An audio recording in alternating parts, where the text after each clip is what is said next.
Assalamu alaikum, dear student. Today we discuss next topic of chapter number 11, bioenergetic dark reaction.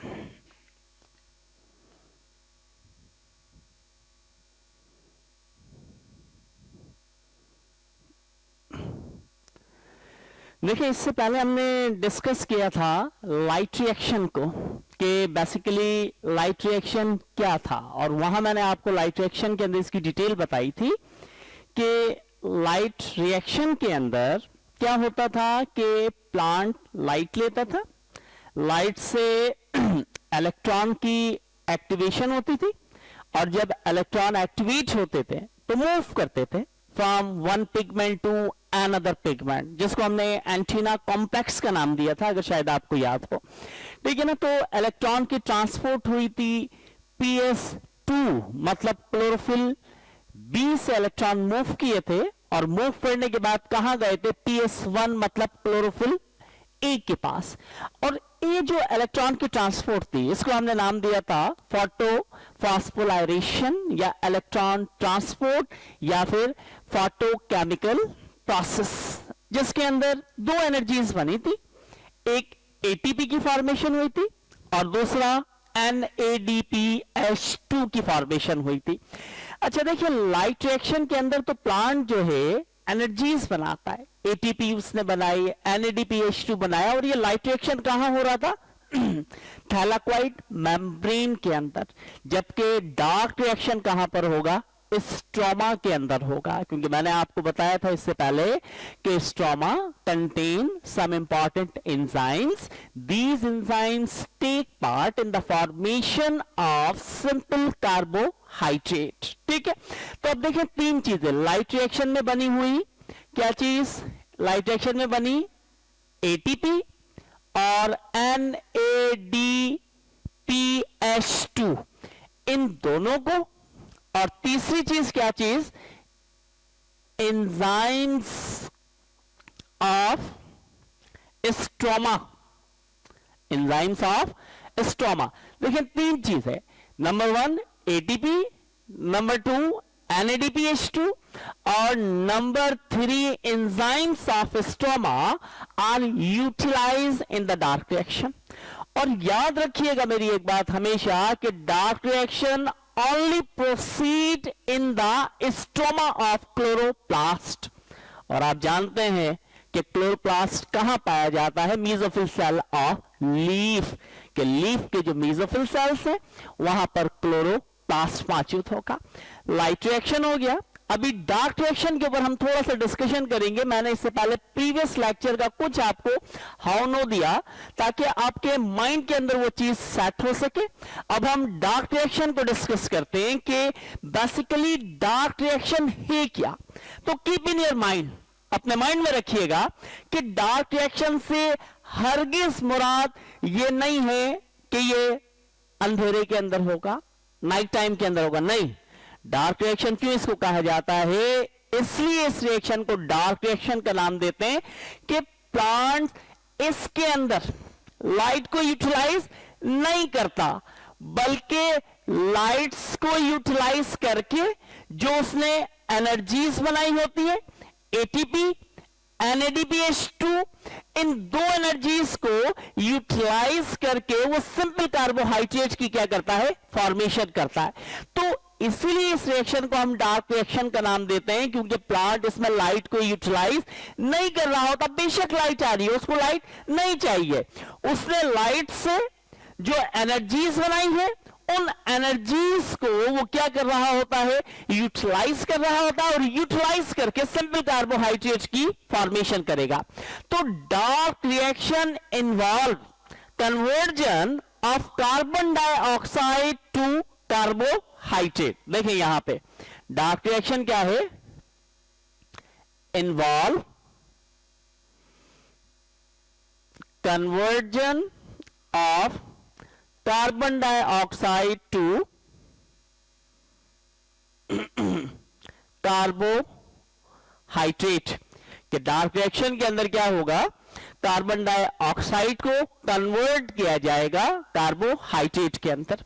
और हम कहते हैं कि it occur in the stroma of chloroplast. Basically proceed कहां पे होगा? स्ट्रोमा ऑफ क्लोरोप्लास्ट के अंदर। और स्ट्रोमा ऑफ क्लोरोप्लास्ट में तो हो रहा है, इसके अंदर क्या है? Involves many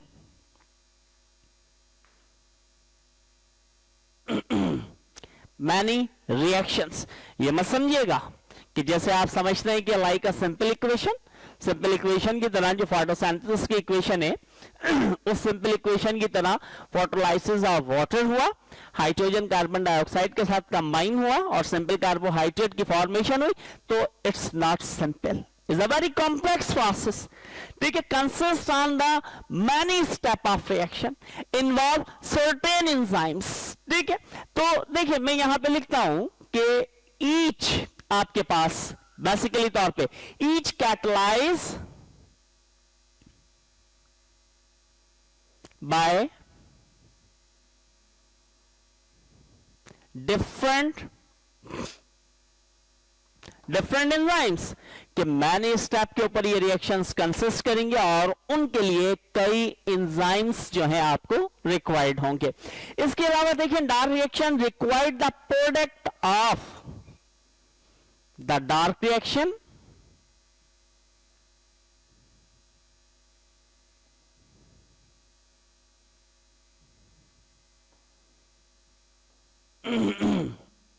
required the product of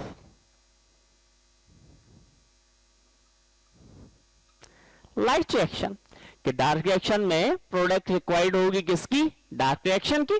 और वो डार्क रिएक्शन की प्रोडक्ट क्या होगी? ATP and NADPH2। ठीक है, these are the product of light reaction, these product of light reaction required in the dark reaction। ठीक है, अब हम थोड़ा सा डिस्कस करते हैं यहां पे। अभी मैं डिटेल में नहीं जा रहा हूं डार्क रिएक्शन की, अभी सिर्फ मैं आपको सिंपली आइडियाज दे रहा हूं, उसके बाद फिर हम इसकी बहुत ज्यादा डिटेल डिस्कस करेंगे डार्क रिएक्शन की। कि देखिए डार्क रिएक्शन के अंदर प्लांट्स जो है, उन प्लांट्स को C3 प्लांट्स क्यों कहा जाता है? बेसिकली देखें C3 प्लांट्स, कि हम बेसिकली इनको C3 प्लांट्स क्यों कहते हैं? क्योंकि fixation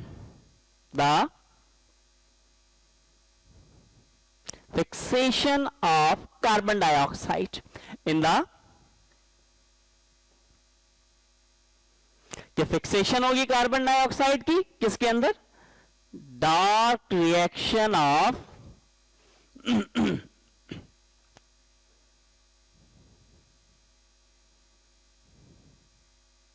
fixation of carbon dioxide in the dark reaction of photosynthesis is referred to as,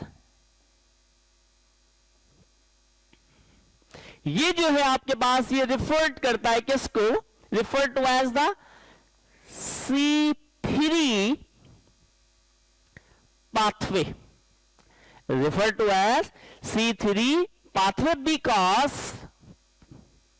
the first product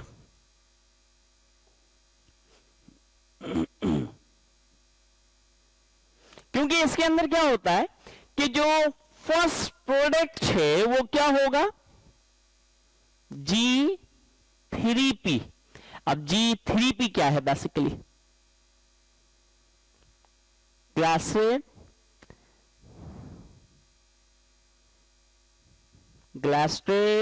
3 phosphate. ठीक है, ग्लाइसेट 3 फॉस्फेट को हम किसका नाम देते हैं? G3P का नाम देते हैं। और बेसिकली क्या है? इज अ 3 आपके पास carbon compound,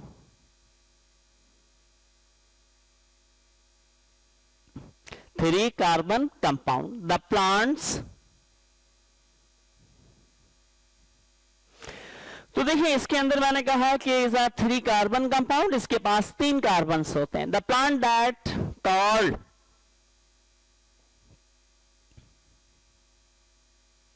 C3 plants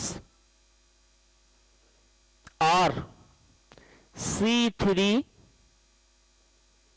pathway. तो अब आपने अपने माइंड के अंदर रखनी है इस बात को कि इनको C3 प्लांट्स बेसिकली हम कहते क्यों हैं। इसलिए कहा जाता है कि देखें डार्क रिएक्शन के अंदर क्या होता है, कार्बन डाइऑक्साइड की फिक्सेशन होती है। मैं आपको आगे बताऊंगा कि कार्बन डाइऑक्साइड की फिक्सेशन किस तरीके से होगी, ठीक है। अभी सिर्फ मैं आपको इतना बता रहा हूं कि C3 प्लांट्स क्या है, ताकि आप यानी कि डिफरेंशिएट रख सकें C3 और C4 प्लांट्स के अंदर। आगे जाकर के हम C4 प्लांट फोटो रेस्पिरेशन के अंदर डिस्कस करेंगे। देखिए कार्बन डाइऑक्साइड की जो फिक्सेशन है वो डार्क रिएक्शन में होगी किसके साथ में, एक कॉम्प्लेक्स कंपाउंड के साथ में। जब कार्बन डाइऑक्साइड जाकर के कॉम्प्लेक्स कंपाउंड जिसका नाम रिबिलॉस 1,5 बाइफॉस्फेट है उसके साथ कंबाइन होगा, तो उसके साथ कंबाइन होने की वजह से वहां पे कॉम्प्लेक्स कंपाउंड बनेगा और उस कॉम्प्लेक्स कंपाउंड को हम नाम देते हैं किसका, कीटो एसिड। बात को याद रखिएगा, ये मैं आगे डिटेल बताऊंगा इसके आपको कि कार्बन डाइऑक्साइड सबसे पहले डार्क रिएक्शन में क्या हुआ कि कार्बन डाइऑक्साइड कंबाइन हुआ जाकर के रिबिलॉस 1,5 बाइफॉस्फेट जो कि एक ऑर्गेनिक कंपाउंड है। जब कार्बन डाइऑक्साइड इस ऑर्गेनिक कंपाउंड के साथ कंबाइन हुआ तो ऐसे में कॉम्प्लेक्स कंपाउंड बना। उस कॉम्प्लेक्स कंपाउंड को हम नाम दे रहे हैं किसका, कीटो एसिड का। और बेसिकली कीटो एसिड क्या है, कॉम्प्लेक्स कंपाउंड है जिसके पास 6 कार्बन मौजूद है। तो अब ये कीटो एसिड एक ऐसा कॉम्प्लेक्स कंपाउंड जिसके पास क्या मौजूद है, 6 कार्बन मौजूद है। ये एक अनस्टेबल कंपाउंड है जो कि क्या हो जाएगा, ब्रेक डाउन हो जाएगा। और ब्रेक डाउन होके इसमें से 2 मॉलिक्यूल्स बनेंगे। उनमें से एक मॉलिक्यूल्स को हम किसका नाम दे रहे हैं, G3P, मतलब ग्लासरेट 3 फॉस्फेट का हम उसको क्या दे रहे हैं, नाम दे रहे हैं। तो आप समझ गए होंगे कि C3 प्लांट्स बेसिकली इनको क्यों कहा जा रहा है कि इनके अंदर कार्बन डाइऑक्साइड की डार्क रिएक्शन में फिक्सेशन होती है। किसके साथ, फिर सुन लीजिएगा, किसके साथ, यानी कि रिबिलॉस 1,5 बाइफॉस्फेट। ये कॉम्प्लेक्स आपके पास ऑर्गेनिक कंपाउंड है। मैं आगे डिटेल बताऊंगा, अभी सिर्फ मैं C3 प्लांट्स का समझा रहा हूं, इसको आप समझिए कि कार्बन डाइऑक्साइड फिक्स हुई रिबिलॉस 1,5 बाइफॉस्फेट जो कि एक कॉम्प्लेक्स कंपाउंड था, तो उसने क्या बनाया, कीटो एसिड की फॉर्मेशन की। कीटो एसिड क्या है, कॉम्प्लेक्स कंपाउंड जिसके पास कितने कार्बन है, 6 कार्बन। और ये कीटो एसिड अनस्टेबल था, ब्रेकडाउन हुआ। जब ब्रेकडाउन हुआ तो इसके ब्रेकडाउन से एक यहां पे मॉलिक्यूल से कंपाउंड बना जिसको हम ग्लासरेट 3 फॉस्फेट का नाम दे रहे हैं, जिसको शॉर्ट में G3P का नाम दिया जा रहा है। तो आप शायद आप समझ गए होंगे, fixation of carbon dioxide in the dark reaction of photosynthesis is referred to as C3 pathway. ये C3 पाथवे कहलाता है क्योंकि 3 कार्बन, इसके पास कितने कार्बन मौजूद है, 3 कार्बन मौजूद है, इसीलिए इसको C3 पाथवे का नाम दिया जाता है। ठीक है, pathway because the first product, इसके अंदर जो फर्स्ट प्रोडक्ट बनती है वो क्या बनती है, ग्लासरेट 3 फॉस्फेट बनती है। तो ये ग्लासरेट 3 फॉस्फेट के पास कितने कार्बन मौजूद है, 3 कार्बन मौजूद है। तो इसीलिए इस मैकेनिज्म को या इस प्रोसेस को हम किसका नाम देते हैं, C3 प्लांट्स का नाम देते हैं। अब थोड़ा सा हम डिस्कस करते हैं कि डिस्कवरी कैसे हुई डार्क रिएक्शन की, और डार्क रिएक्शन की ये जो डिस्कवरी हुई किसने की बेसिकली तौर के ऊपर, इसको हम थोड़ा सा यहां पे क्या करते हैं, डिस्कस करते हैं। फिर मैं आपको बताता चलूं कि मैं अभी डायरेक्ट टॉपिक के ऊपर नहीं जा रहा हूं, मैं अभी सिर्फ आपको छोटे मोटे टॉपिक के हवाले से बातें बता रहा हूं, फिर उसके बाद हम डिटेल में जाएंगे। देखिए डिस्कवरी है कैल्विन साइकिल की।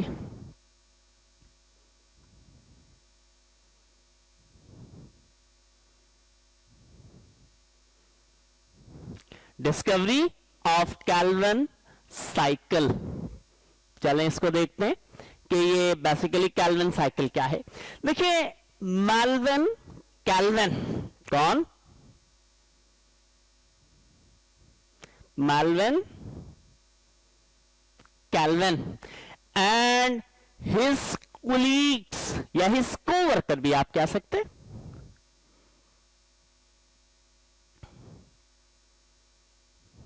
Melvin Calvin ये साइंटिस्ट था and his co-worker between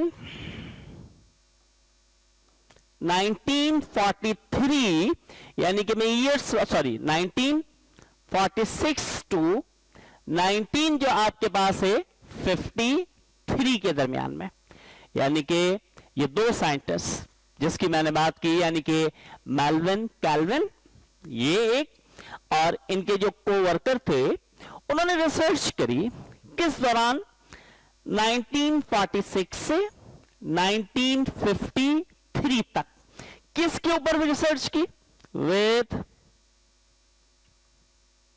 uni cellular algae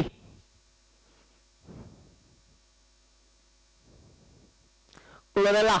आपको याद होगा chapter number 7 first year kingdom protoctista, उसके अंदर मैंने आपको क्लोरेला के बारे में बताया था और उसकी इकोनॉमिक्स इंपॉर्टेंस के अंदर मैंने आपको बताया था कि Chlorella use in physiological experimental research such as photosynthesis and respiration. तो कीप इन योर माइंड कि फर्स्ट टाइम 1946 से 1953 के दरमियान के अंदर जो फोटोसिंथेसिस के ऊपर रिसर्च चल रही थी, तो फर्स्ट टाइम फोटोसिंथेसिस जो इन्वेस्टिगेट किया गया था वो किसके अंदर इन्वेस्टिगेट किया गया था? यूनिसेलुलर एल्गी, जिसको आप नाम देते हैं क्लोरेला का. ठीक है, जिसका साइज 3 माइक्रोन के करीब उसका क्या था? साइज था, और जो कि फ्रेश वाटर के अंदर पॉन्ड्स में, लैक्स में, इनके अंदर ये क्लोरेला पाया जाता है. तो देखिए मैंने यहां लिखा कि Melvin Calvin and his coworker between 1946 to 1953 with unicellular algae chlorella को to investigate किया उन्होंने. ठीक है, रिसर्च की इसके ऊपर. The step investigate the steps involved in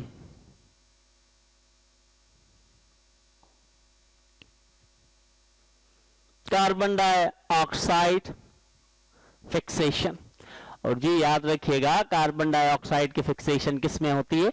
dark reaction के अंदर होती है. तो अपने माइंड में रखना है आपने कि इसकी डिस्कवरी कब हुई? डार्क रिएक्शन की, जिसको डार्क रिएक्शन या फिर जिसको हम लाइट जो है लाइट इंडिपेंडेंट रिएक्शन का नाम, या फिर इसको हम कैल्विन मेल्विन साइकिल का नाम देते हैं. तो इसकी डिस्कवरी कैसे पॉसिबल हुई? याद रखिएगा मेल्विन कैल्विन ये एंड हिज कोवर्कर, इनके कोवर्कर थे, उन्होंने 1946 से 1953 के दरमियान के अंदर एक यूनिसेलुलर एल्गी क्लोरेला के ऊपर क्या किया था? रिसर्च की थी. और फर्स्ट टाइम जो फोटोसिंथेसिस का लाइट रिएक्शन या डार्क रिएक्शन जो हमें ऑब्जर्व किया गया था वो किसके अंदर किया गया था? क्लोरेला के अंदर किया गया था. ठीक है, अच्छा ये तो थोड़ी सी डिस्कवरी थी. अब उसके बाद rubisco the enzymes catalysing carbon dioxide fixation क्या है? रिबिस्को बेसिकली ही क्या चीज? रिबिस्को हम किसको नाम दे रहे हैं? एंजाइम्स को. रिबिस्को आपके पास क्या है? देखें, द एंजाइम्स बेसिकली तौर के ऊपर कैटलाइजिंग कार्बन डाइऑक्साइड फिक्सेशन. ठीक है, देखिए अब इसके ऊपर थोड़ा सा हम डिस्कशन करते हैं कि बेसिकली तौर के ऊपर ये है क्या चीज. देखिए लेटर इन 1954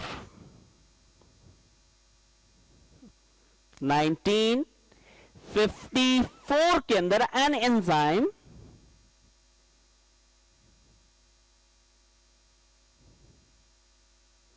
ठीक है, एक एंजाइम था जिसका नाम क्या? रिबिलॉस आपके पास बिस फॉस्फेट।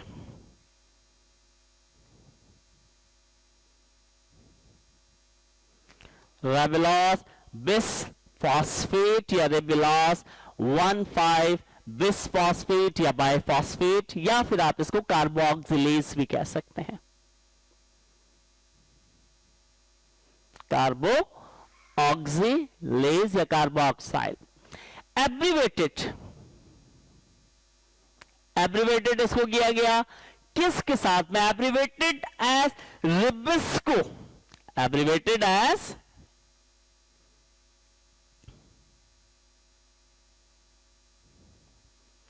एब्रीवेटेड किया गया उसको, यानी कि नाम दिया गया रिबिस्को का। वाज डिस्कवर्ड एंड फाउंड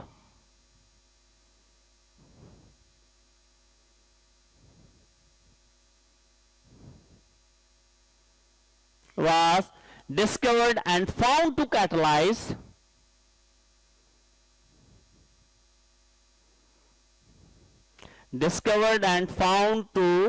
आपके पास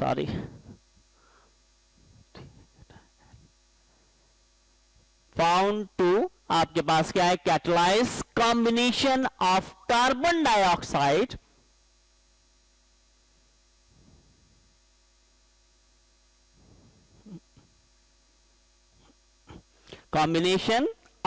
डाइऑक्साइड with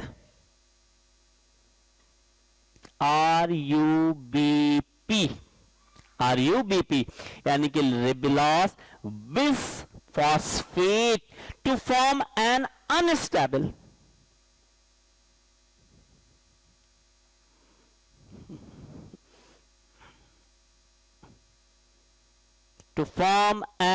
अनस्टेबल आपके पास क्या है? 6 कार्बन कंपाउंड।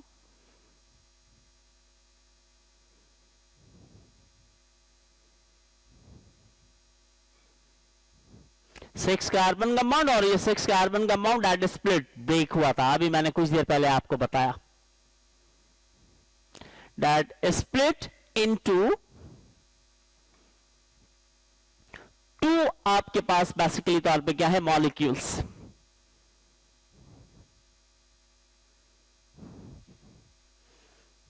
G3P, समझे आप मेरी बात को? G3P आपके पास, यानी कि देखिए 1954 में ये एंजाइम सबसे पहले क्या हुआ? डिस्कवर्ड हुआ। ठीक है, यानी कि इन 1954 एन एंजाइम रिबिलॉस बिसफॉस्फेट कार्बोक्सिलेज, ये पूरा एंजाइम है। ठीक है ना, इसको हम एब्रीवेटेड कर सकते हैं रिबिस्को के नाम से।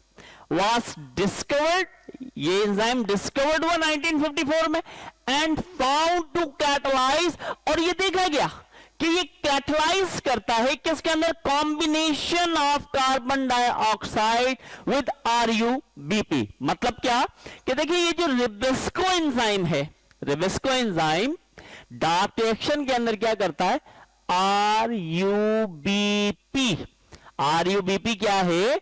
रिबिलॉस 1,5 बाय फॉस्फेट या बिसफॉस्फेट, या फिर आप इसको नाम दे सकते हैं रिबिलॉस बिसफॉस्फेट कार्बोक्सिलेज का नाम भी दे सकते हैं, या फिर आप इसको नाम दे सकते हैं, देखें, रिबिलॉस रिबिलॉस 1,5 बिसफॉस्फेट का नाम भी दे सकते हैं। ठीक है, ये जो है ये कंबाइन हो रहा है किसके साथ में? कार्बन डाइऑक्साइड के साथ में। अच्छा, इसको कार्बन डाइऑक्साइड के साथ जो कंबाइन करने वाला है बेसिकली वो क्या है? एक एंजाइम है, और उस एंजाइम का नाम क्या है? उस एंजाइम को हम नाम दे रहे हैं RUBISCO, रिबिस्को। समझिए मेरी बात कि कार्बन डाइऑक्साइड जो है वो कंबाइन हुई किसके साथ में? जाकर के कंबाइन हुई कार्बन डाइऑक्साइड, फिर सुनिएगा, कि कार्बन डाइऑक्साइड कंबाइन हुई किसके साथ, एक आपके पास कॉम्प्लेक्स कंपाउंड जिसको हम रिबिलॉस 1,5 बिसफॉस्फेट का नाम दे रहे हैं, या फिर मैंने यहां पे लिखा है इसके लिए कि रिबिलॉस बिसफॉस्फेट कार्बोऑक्साइलेज। कार्बोऑक्साइलेज इसलिए कह रहे हैं कि इसके साथ में कार्बन डाइऑक्साइड आकर के क्या होती है, कंबाइन हो जाती है, तो इसलिए आप उसको क्या नाम दे रहे हैं, कार्बोऑक्साइलेज का नाम दे रहे हैं। नहीं तो बेसिकली इसको आमतौर पे क्या कहा जाता है, रिबिलॉस 1,5 बिसफॉस्फेट कहते हैं। अगर 1,5 बिसफॉस्फेट ना कहें तो रिबिलॉस बिसफॉस्फेट कार्बोऑक्सिलेज, कार्बन डाइऑक्साइड कंबाइन हो रहा। अगर ऑक्सीजन इसके साथ कंबाइन होता तो ऑक्सीजिनेज का नाम दे देते, क्या कहते फिर उसको, रिबिलॉस बिसफॉस्फेट ऑक्सीजिनेज का नाम देते। लेकिन यहां पर ऑक्सीजन नहीं बल्कि कार्बन डाइऑक्साइड कंबाइन हो रहा। ऑक्सीजन कब कंबाइन होता है, जब प्लांट डे टाइम के अंदर लाइट को क्या करना, और लाइट की प्रेजेंस के अंदर कार्बन डाइऑक्साइड की जगह ऑक्सीजन को इनसाइड ले जाना शुरू करते हैं, तो फिर वो ऑक्सीजनेस बनेगा। मैं आगे डार्क रिएक्शन के बाद इसको डिस्कस करूंगा। तो देखिए 1954 में ये एंजाइम डिस्कवर्ड हुआ, और ये एंजाइम क्या करता है, कार्बन डाइऑक्साइड को कंबाइन करता है इस ऑर्गेनिक कंपाउंड के साथ, और जब ये ऑर्गेनिक कंपाउंड के साथ कंबाइन होता है किसकी प्रेजेंस के अंदर, एंजाइम रिबिस्को ने कार्बन डाइऑक्साइड और इन दोनों को आपस के अंदर कंबाइन किया, जिसकी वजह से एक 6 कार्बन कंपाउंड बना, और वो 6 कार्बन कंपाउंड स्प्लिट हुआ तो क्या बना, G3P, जिसको ग्लाइसेट 3 फॉस्फेट का हम क्या दे रहे हैं, नाम दे रहे हैं। तो rubisco is the functional in all photosynthetic organism except in a few photosynthetic bacteria. Rubisco जो एंजाइम है वो फंक्शनल होगा तमाम फोटोसिंथेटिक ऑर्गेनिजम्स के अंदर सिवाय कुछ फोटोसिंथेटिक बैक्टीरिया के अलावा। It is the most abundant enzyme on the earth, कि एक ऐसा एंजाइम जो सबसे ज्यादा एसेंशियल, सबसे ज्यादा पाया जाने वाला प्रोटीनियस एंजाइम है इस अर्थ के ऊपर। तो याद रखिएगा कि RUB रिबिस्को इज आपके पास क्या है, functional